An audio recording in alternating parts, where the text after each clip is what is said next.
കാസർഗോഡ് വാർത്ത. മൊഗ്രാലിലെ മുഹമ്മദിന്റെ വീട്ടിൽ കള്ളം കയറി. മോരാലത്തെ മുഹമ്മദിന്റെ പേരില് കള്ളം കയറി. മതിൽ ചാടിയാണ് കള്ളൻ വീട്ടുവളപ്പിൽ കടന്നത്. വര തുള്ളിയിട്ടാണ് കള്ളന് പേരിന്റെ പഴുപ്പിലേക്ക് കയറിയത്. കള്ളൻ വാതിൽ തുറക്കുന്ന ശബ്ദം കേട്ടുണർന്ന മുഹമ്മദിന്റെ ഭാര്യ ആസിയ ഉറക്കെ നിലവിളിച്ചു. കള്ളൻ പാല് തുറക്കുന്ന കൂറ്റ് കേട്ടിട്ട മുഹമ്മദിന്റെ ഓള് ആസിബി വെച്ചും കൂക്കി. നിലവിളി കേട്ട് മുൻവശത്തു കൂടി കയറിയ കള്ളൻ അടുക്കളവാതിലൂടെ ഇറങ്ങിയോടി. കൂക്കുന്ന കേട്ടിട്ടാകുമ്പോ കൊട്ടിൽപ്പറത്തിലെ കയറിയ കള്ളന് കുച്ചിൽപ്പുറത്തിലെ കീഞ്ഞിട്ട് പാഞ്ഞു. ഓടുന്ന സമയത്ത് അടുക്കളപ്പുറത്തുണ്ടായിരുന്ന ചളിയും പായലും ചവിട്ടി കള്ളൻ വഴുതി. പായുമ്പോ കുച്ചിൽപ്പുറത്തിലെ കുറെ ചീച്ചലും പാമ്പാഞ്ചും പിടിച്ചിട്ടുണ്ടായിരുന്നു. അവിടെ ചവിട്ടിയിട്ട് കള്ളന് ചാറിയിട്ട് പോണു.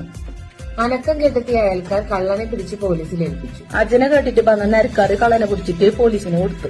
ഇനി ജീവനുണ്ടെങ്കിൽ മോഷണം ചെയ്യില്ലെന്ന് കള്ളൻ സ്റ്റേഷനിൽ വെച്ച് സത്യം ചെയ്തു. ഇനി ചേച്ചിട്ടുണ്ടെങ്കിൽ കക്കാൻ പോയാലെന്ന് കള്ളൻ സത്യം പിടിച്ചിട്ട് ചെല്ലി.